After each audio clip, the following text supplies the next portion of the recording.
கற்பு அவர்கள் வசதிக்கு சூறையாடப்பட்டன.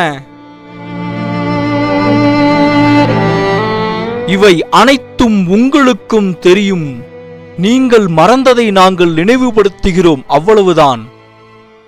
இத்தனை கொடுமையான பாதைகளை கடந்து கொத்து கொத்தாக நம் முன்னோர்களை பலி கொடுத்தோம்.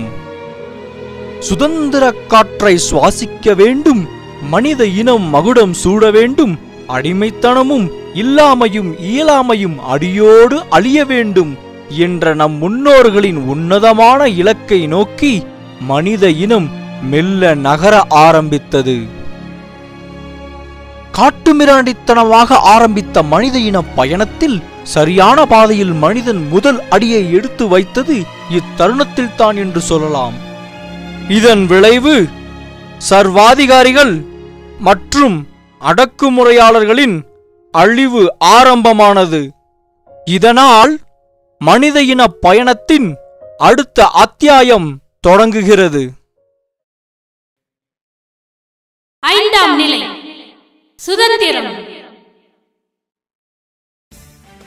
ஒரு காட்டு விலங்காக ஆரம்பித்த மனித இன பயணம் கொடூரமான பாதைகளை கடந்து தன் உரிமைக்காக போராடி அதில் வெற்றியும் கண்டது.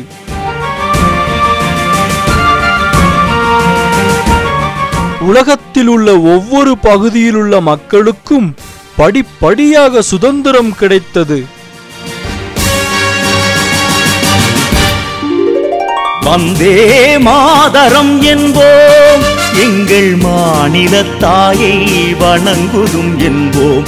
வந்தே நமது இந்தியாவிற்கும் 1947ஆம் ஆண்டு ஆகஸ்ட் 15 நள்ளிரவில் சுதந்திரம் கிடைத்தது.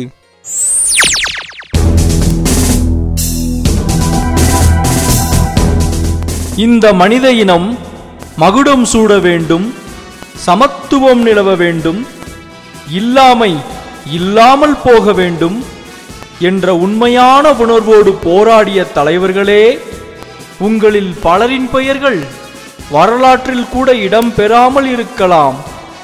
அதனால் எங்களுக்கு உங்களை பற்றி தெரிந்து கொள்ள வாய்ப்பு கிடைக்காமல் போயிருக்கலாம்.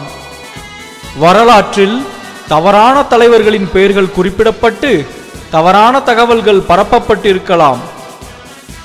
எது எப்படி இருந்தாலும் உண்மையாக மனித இன உயர்வுக்காக பாடுபட்ட மனித தெய்வங்களின் பெயர்களும் முகங்களும் எங்களுக்கு தெரியவில்லை என்றாலும் கண்ணீர் மல்க சிரம் தாழ்த்தி மண்டியிட்டு உங்களுக்கு வீர வணக்கம் செய்கின்றோம்.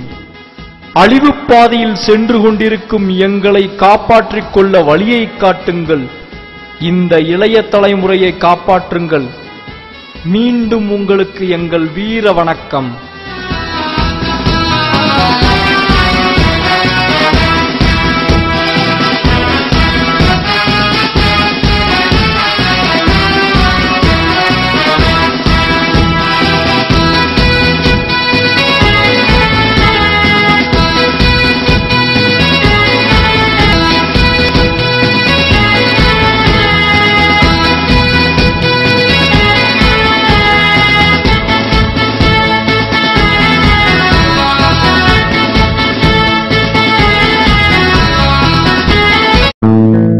சுதந்திரம் கிடைத்துவிட்டது, எங்களுக்கு எங்களை பார்த்துக் கொள்ள தெரியும் என்று அறைகூவல் விடுத்து வெள்ளையனை வெளியேற்றிய நம் தலைவர்கள் அடுத்த கட்டத்திற்கு செல்வதை பற்றி சிந்தித்தார்கள்.